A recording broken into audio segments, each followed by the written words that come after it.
Good day to you. This is Mary May from Butterfly Love and Relationship Flow.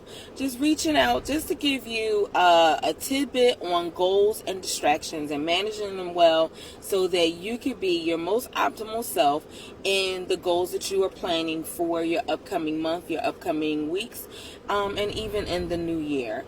So wanted to just reach out and talk about goals and distractions. They both have very similar purposeful reasons on why they exist, but sometimes they could work hand in hand, and other times they could be very opposites attract, if you will.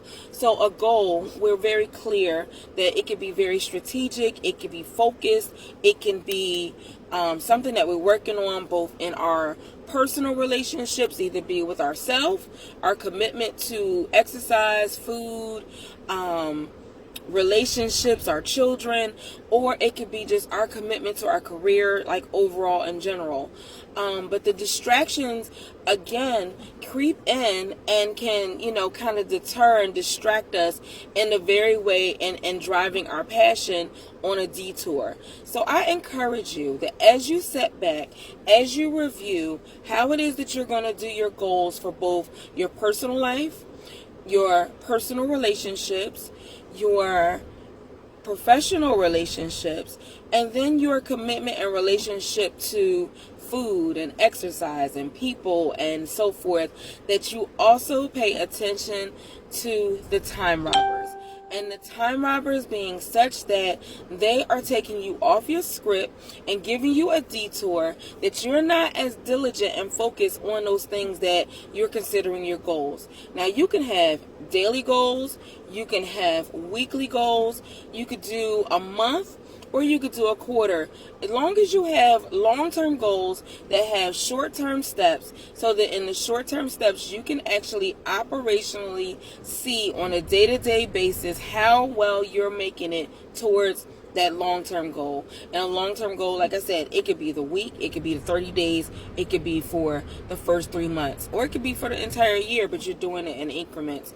The reason to do that is that your mind sometimes can be your time robber in and of itself, because your mind is the strongest muscle that kind of is influenced by so many things coming at it, that you want to make sure that you stay absolutely positively focused and not allowing it to kind of take you off your main highway. And your main highway, yes, there'll be turns, yes, there'll be things that come up, but that you're able to make that accommodation as necessary, things that you didn't consider, that you needed to consider, and put those things in place so that you can now retrain your mind, fuel yourself, fuel your energy, be it your eat plan, your workout plan, how it is in your career, if your career is taking a different change than what you thought, if your personal relationship, the commitment becomes toxic, or any of these things become toxic to you.